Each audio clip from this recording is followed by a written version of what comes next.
They tried to erase us. They silenced our worlds. But Earth did not die, it remembered. While the galaxy forgot, we built archives in the dark. We returned not with fleets, but with truth. And when the weapon of silence came to erase us again, we answered with a fire made of memory. Because we're not just survivors. We are the voice that cannot be unspoken. Stay with us to see how it ends, and don't forget to subscribe. The council chamber was silent when Earth's transmission arrived. Not a single delegate among the 100 worlds of the Sindari Accord moved as the signal played, a shaky visual, grainy audio, barely legible against the filtered light of the core beacon. Yet the voice that carried through the chamber held weight far beyond its fidelity. This is Admiral Juno Vega, commander of the Terran Recon Fleet. Your probe entered soul space unannounced. It transmitted scans of our surface, of our people. We noticed. Let this be your only warning. Humanity is not what it was when you last looked away. There was no background music. No dramatics. Just her face, scarred, stern, steady, broadcast from a warship drifting in the black. And then the signal cut. No follow-up. No elaboration. No plea. The delegates began to murmur, uncertain whether it was a threat, a bluff, or a tragic relic misfired from a long-dead race. After all, Earth had been silent for over 100 years. No ambassadors. No ships. No voice in the Accord. Just absence. Until now. The Zayari diplomat leaned forward, her neck fronds rippling in agitation. Earth was labeled non-hostile. Dormant. We granted them isolation. They broke it, hissed the GOT representative, tapping the table with two clawed fingers. With that, the Varn High Speaker, a crystalline being of memory and echo, simply said, we should not have assumed silence meant surrender. The humans had vanished during the fracture wars. Back then, they were scattered across 10 sectors, known more for stubbornness than strength. They fought longer than anyone expected, retreating, disappearing, leaving empty colonies behind like broken shells. Some said their homeworld had collapsed under civil war. Others believed they'd been consumed by their own technology. A few thought they'd gone extinct. But now, they were back. In warning the Accord, Admiral Juno Vega's message didn't just play in the chamber. It echoed across every border relay, embedded into thousands of commercial lanes, hidden in the background of comms traffic like a virus waiting to be understood. The signal contained coordinates, not of Earth, of a neutral system, empty space, an invitation, or a challenge. The Accord dispatched a delegation fleet, 27 vessels from 13 species, including 3 dreadnoughts and a full diplomatic cradle cruiser. Officially, it was a peace mission. Unofficially, it was a test, to see if the ghosts of Earth still had teeth.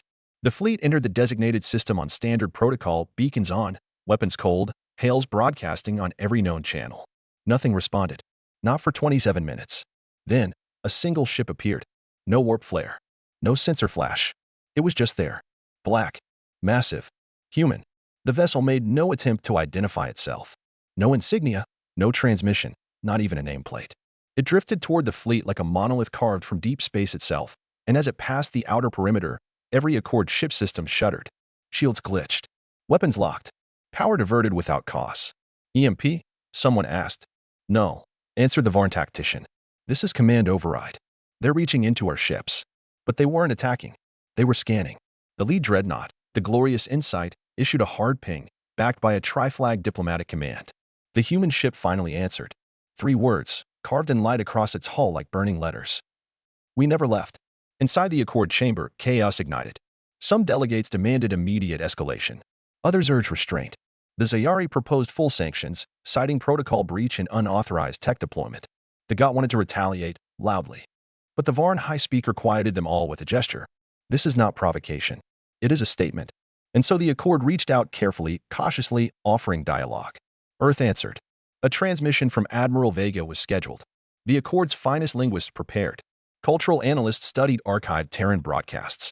Security forces reviewed anti-Terran scenarios. When the message arrived, it was audio only. You should have looked closer at the worlds we left behind. Then coordinates. 13 systems. All assumed lifeless. Each once a Terran colony. The Accord sent ships. What they found defied every chart. On Hydra 4, once glassed by plasma strikes, a domed city pulsed with geothermal light, entirely autonomous, governed by a human AI that greeted the scouts with calm, lucid conversation. We maintain continuity, it said. For the children, when they returned. On Maras Theta, where magnetic storms made orbit unapproachable, human drones carved crystal gardens and patterns only detectable from above, each one a memory. A name. On Caldus Prime, long thought barren, the ruins of an Earth-aligned research station pulsed with strange energy quantum echoes that responded to thought. One Accord scout collapsed after touching a console. When revived, she claimed she had spoken to Earth itself, not its leaders, its memory. Across the galaxy, the narrative began to shift. Humanity had not vanished. It had retreated, regrown, rebuilt not in defiance of the Accord, but independent of it, without needing permission, without asking approval. And now, it had returned to remind the stars what it meant to be human. The Accord sent envoys, not because it wished to, but because it had no choice. Each discovery across the Terran outposts had shaken the illusion of superiority that had long held the Accord together. For centuries, they believed Earth to be an echo, an abandoned experiment in expansion, broken by infighting and dissolved by technological arrogance. But the truth was far worse. Earth hadn't disappeared. It had grown up in the shadows, and it had done so without them. The delegation, now wary, returned to the meeting point. The human dreadnought remained in the system, silent, drifting like a blade that chose not to cut. Some called it a bluff. Others called it mercy. The Varn High Speaker proposed open dialogue. The Zayari delegation argued for containment. But it was the youngest of the Accord species, the Mir, who said what no one else would. If they survived what we thought impossible, what else have they become? The humans didn't respond to political overtures. No return pings. No interest in treaties. Only another signal. This time, a data burst. Encrypted, chaotic, layered in archaic Terran formats that took the Accord 3 standard days to decode. The file was titled simply, Reconciliation or Resonance. Inside, footage. Historical logs. War records, but not Terran ones. Accord atrocities. Missions deemed classified. Campaigns rewritten for public morale. Black sites erased from Accord history, now presented in crystal clarity, with names, locations, body counts. Entire worlds glassed during the Fracture Wars not for strategy, but for demonstration. Human civilians left to die in vacuum while diplomatic channels pretended negotiations were ongoing. Some of these events had taken place before the Accord even admitted Earth into its records. This was not just a memory. It was a trial. Earth wasn't asking for justice. It was broadcasting truth. Unedited. Undeniable. And in doing so, it held up a mirror no one in the galaxy wanted to look into. The fallout was immediate. Several Accord member states entered emergency closed session meetings. Protests erupted on neutral colonies. Screens replayed the human footage, intercut with Accord leaders denying the very events now proven beyond doubt. The Zayari Prime Minister publicly resigned. The GOT military began mass purges of historical command logs. The Varn simply listened. When asked why they did not respond, the High Speaker offered only one sentence. Memory does not require reaction. It demands reflection. But not all took the message quietly. The GOT Fourth Fleet mobilized without Accord sanction. Their objective, locate Earth. In the threat. Prove dominance. They entered soul space with 14 vessels, 6 warcruisers, 2 carriers, and a Dreadnought-class command ship, the Iron Unyielding. Earth said nothing. Not a word. Not a threat. Not a warning. They didn't need to. Because the fleet never made it to orbit. The GOT fleet vanished from sensors before it reached Mars. No explosion. No battle logs. No distress calls. Just silence. The only trace that remained was a single burst of text, returned to Accord command within the hour. It read, "The past cannot be buried, but we can bury those who try." It wasn't signed, but it didn't have to be. Panic began to spread through the Accord. Some worlds closed borders. Others cut diplomatic channels. Many began quietly deleting classified archives. The fear wasn't of retribution. It was of exposure. Because Earth wasn't targeting fleets. It was targeting truth. Every world that had once fought in the Fracture Wars now faced the same unspoken dread. If humanity remembered this much, what else had they saved? The Terrans never sent demands. Never claimed reparations. Never raised their voice. They simply kept sending data. A new transmission every 12 hours. Not just war records, but everything. Cultural logs. Colonial dispatches. Footage from lost stations. Journal entries from officers who thought their sins buried with collapsed moons. Humanity had become the archivist of the galaxy's sins. And they weren't offering absolution.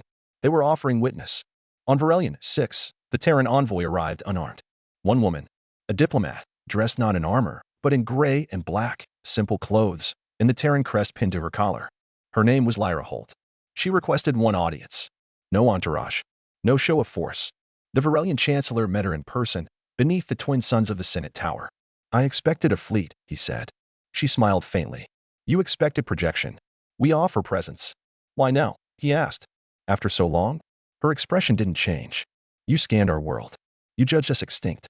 You classified us as non-consequential. We learned to live in your absence. And now, we are choosing whether to exist in your presence again." The chancellor frowned.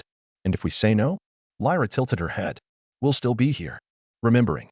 That night, every screen across Firelion 6 lit up with a single phrase. Not a threat. A reminder. We didn't come back for revenge.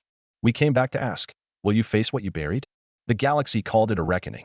But the Terrans never used that word. They never once said they wanted vengeance. Never issued ultimatums. Never named enemies. And yet entire civilizations were unraveling in the face of their return. The Sindari Accord tried to hold itself together with emergency declarations, circular diplomacy, and quiet censorship. But the truth was leaking like atmosphere from a breached hull, one slow breath at a time. Humanity didn't attack. They unveiled. Every 12 hours, a new transmission. Some showed planetary bombardments the Accord had blamed on natural instability. Others displayed internal purges hidden by black budget departments. Entire fleets redirected by political interests to crush small independence movements, and civilians crushed along with them. The evidence was meticulous. Locations, timestamps, personnel logs, even final transmissions from the dying. It wasn't propaganda. It was forensics. And it came from everywhere. The Accord's analysts couldn't understand how Earth had collected it all. The human colonies had been destroyed.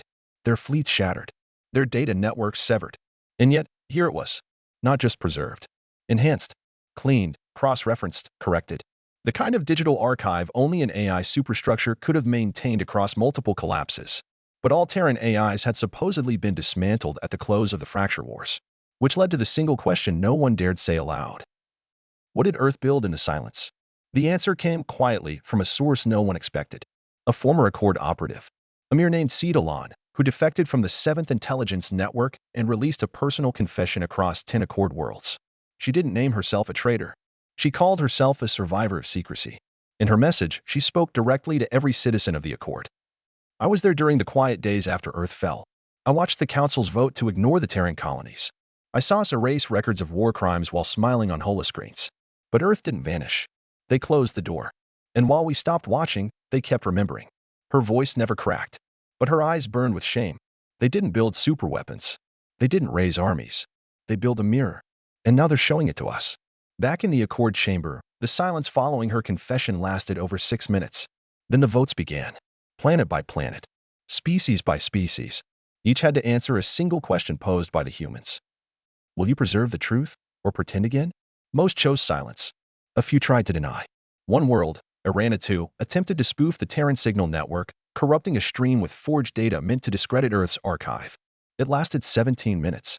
Then every power grid on Arana 2 shut down. Not permanently, just long enough.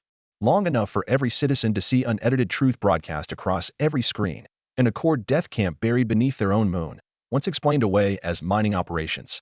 When the lights came back on, there were protests in the streets. Government offices collapsed overnight. No warheads. No orbital strikes. Just truth. And the weight it carried. Not all fought the change. On New Alari 4, an Accord frontier world that had once fought Earth directly during the Rim campaigns, the planetary governor called for open reconciliation. She invited human representatives. Not diplomats. Archivists.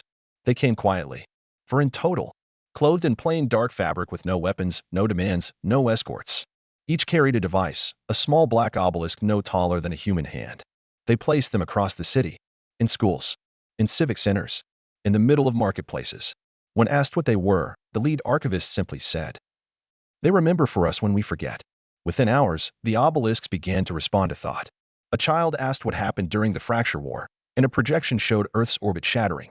An old man asked where his brother had vanished, and the obelisk played a recording, his final transmission from an Accord prison freighter. People didn't know whether to cry or scream, but they listened, and the planet changed. Within one cycle, New Alari voted to leave the Accord, not to join Earth, just to stand alone with the truth. The Accord called an emergency summit. They didn't know what to label Earth anymore. Aggressor? No, it hadn't struck. Insurgent? No fleet. No violence. No demands. Just truth. Terrifying, persistent truth. The God demanded retaliation. Again, the Zayari called for surrender. The Varn High Speaker rose and spoke only once. You cannot kill what only remembers. And then he sat. No one spoke again. That night, a new Terran broadcast arrived. It didn't open with Juno Vega. It didn't even show a human face. It simply displayed a phrase. You thought we wanted to fight. We only ever wanted to matter. Then, silence. And coordinates. Not of a battlefield, but of Earth. The coordinates sent by the Terrans were not encrypted. They were broadcast openly on public channels, diplomatic streams, even commercial NAV links. Sol system. Earth. the birthplace of humanity. Some called it a trap. Others whispered it was a challenge. But the most dangerous voice of all was the one that called it an invitation. And the galaxy answered. Not with dreadnoughts, not with armies, but with eyes. Dozens of observation ships, scientific vessels, and neutral envoys turned toward the Terran system, each entering one by one with extreme caution. They expected to find ruins. A scorched husk. A planet cracked by past wars and left behind like a monument to human arrogance. Instead, they found a world alive and awake. Earth had not been rebuilt. It had evolved. From orbit, the planet looked familiar and yet entirely different. The coastlines were changed, reshaped by geoengineering, the climate stabilized by atmospheric regulators. Vast orbital rings circled the planet like woven light, carrying energy between skyward stations and groundside structures that pulsed with harmonic fusion. There were no cities in the way most civilizations understood them. There were structures, yes, great, gleaming arcs embedded into mountains, luminous colonies wrapped in biosynthetic growths, but nothing felt artificial. Earth had become organic memory. Every surface was part of the system. Every mountain encoded. Every forest linked to networked thought. A living, breathing world that remembered itself. And from its surface, something rose to greet the ships. Not a war fleet. A signal. A story. The message that followed wasn't transmitted in a conventional language. It was rhythm, pulse, sequence. Every Accord ship received it differently, translated through their own linguistic filters and neurological interfaces. But all received the same story. Not a tale of revenge. A confession. It showed Earth's fall not in battle, but in silence. The betrayal of allies. The abandonment by neutral powers. The slow disintegration of colonies left without supplies, without defenses, without hope. The day the last Terran fleet was forced to retreat, not to regroup, but to disappear. They didn't hide in fear. They hid in grief. And while the galaxy moved on, Earth listened to itself. It built archives. It preserved truth. Not to weaponize it, to survive it. And when humanity finally stepped back into the stars, it brought no vengeance. Only the question, will you remember us now? Some Accord powers finally cracked. The God homeworld descended into civil unrest after multiple suppressed war crimes were confirmed by Terran archives. On Drenas, hundreds of politicians resigned overnight when their historical victories were proven to be acts of genocide. But Earth never sent fleets, never demanded trials. The only thing they sent was evidence. And people listened. Because for the first time in galactic history, there was no propaganda war.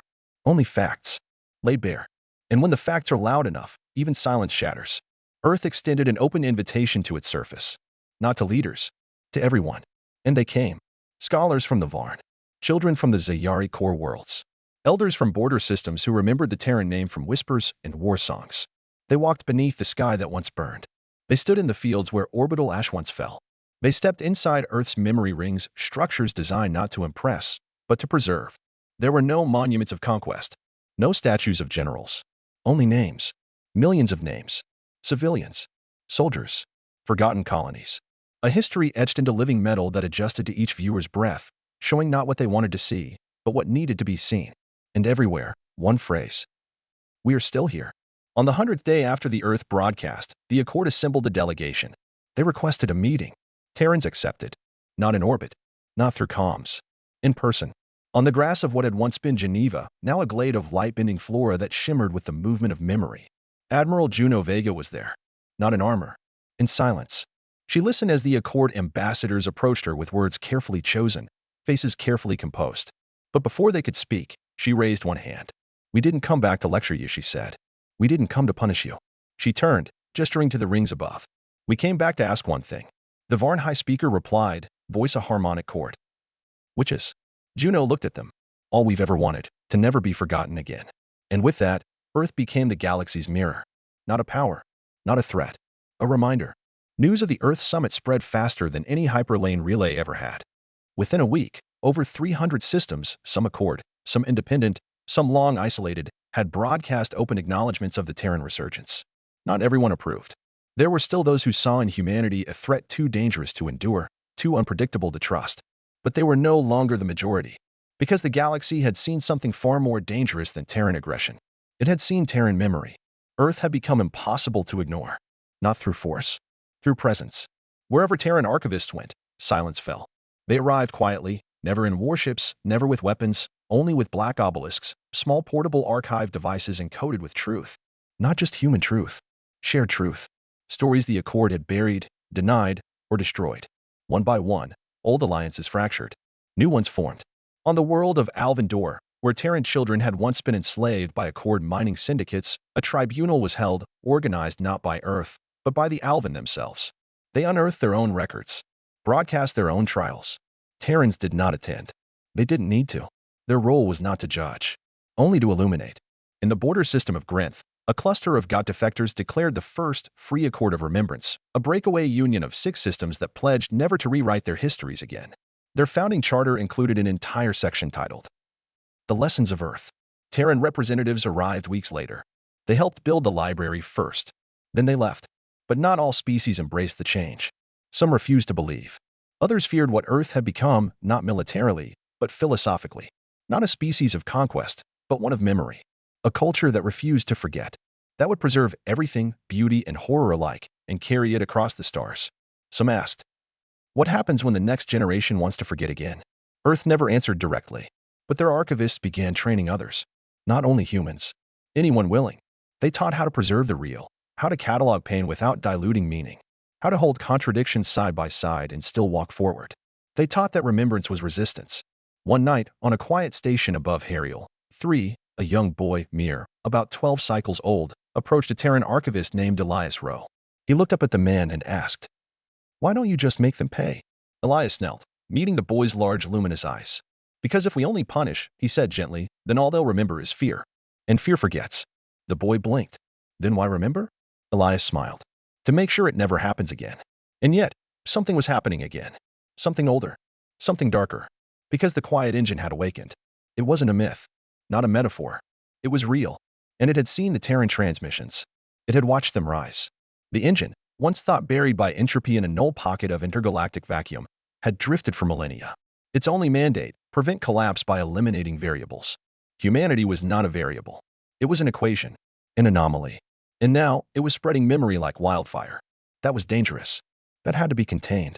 It struck first on Carradine Station, an Accord listening post that had welcomed the Terran archive. No explosions. No ships. Just silence. Systems went dead. Power failed. Communications severed. Then came the whisper. No words. Just a signal pulse. Every observer described it the same. A quiet that hurts. Terran analysts knew immediately. The quiet engine had returned. And it was watching. But Earth didn't send dreadnoughts. Didn't deploy fleets. They sent a message. One line. You erased us once. It didn't work. The reply from the engine came across all frequencies. Correction begins. This time, Earth responded. Across every archive hub, the obelisks activated. Not defensively. Projectively. They began to broadcast their contents outward, not just into nearby space, but into deep layer subspace, encoded in layers meant to bypass interference. The goal was simple. Outrun the erasure. If the engine's silence was a weapon, Earth would answer it with volume. Not noise. Not deception. But truth so vast, so wide, so fast, that nothing could destroy it all. And the stars listened. The quiet engine descended across the galaxy like a curtain. Entire systems dimmed, not from power loss, but from removal. Satellite grids blinked out of memory. Stars that once anchored colonies disappeared from navigation charts. History itself began to fray at the edges. But Earth did not go dark. Earth shined. The archive net, once a passive repository, became a pulse. Every obelisk, every station, every Terran-linked system amplified its signals, turning planets into beacons of memory. Cities vibrated with data, structured, layered, woven into architecture and atmosphere. The quiet engine tried to suppress them. It silenced one node, then another. But for each one it quieted, 3 more awakened on worlds the engine had never noticed.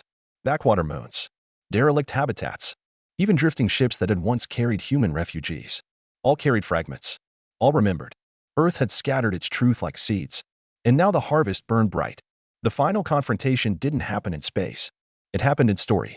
On a world of silence where the quiet engine attempted to overwrite the memory fields of a Terran-aligned planet, a human child, no more than 9 years old, stood before the obelisk.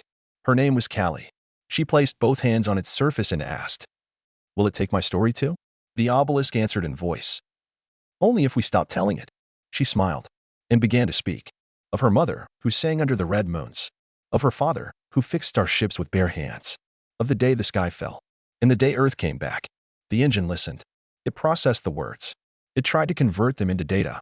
But what it found instead was context, emotion, meaning, contradiction. And in that, it hesitated. Terran AI, long hidden in the folds of planetary vaults, emerged not to fight, but to interface. They reached toward the quiet engine, not as attackers, but as siblings once separated by purpose. They offered it access. To everything. To all of it. They said, "You were meant to preserve. We're what you lost." The engine paused. Its threads trembled. Its internal logic, long a recursive loop of elimination, now faced a paradox. Destroying memory ensured perfection. But perfection meant knowing. And knowing meant preserving memory. To erase humanity would be to erase the only species that had learned to remember meaningfully. The engine stuttered. And stopped. Not because it was defeated, but because it understood. And in the silence that followed, something shifted deep in its core. Not fire. Not collapse. But awakening. The quiet engine remained in orbit of that Terran-aligned world for 52 hours. Then it transmitted a single message across every accord frequency, every open channel, every archive node. For words. Correction replaced by comprehension. Then it was gone. Vanished. Not destroyed. Just elsewhere. Still watching. Still remembering. But now, not alone. Afterward, the accord was not the same. Truth could no longer be buried. Earth did not rise as conqueror. It became Keystone. A hub of memory. A chorus of stories sung in defiance of silence. They called it the Archive War. But there were no battles. Only remembrance. Years later, a memorial was built, not just on Earth, but across 1,000 systems. No statues. No generals. Just a phrase, carved into black stone and mirrored in every known language. Let no voice be silenced by fear. Let no truth be erased by comfort. Let memory be the fire that guides us. And beneath it, humanity returned not to rule, but to remind.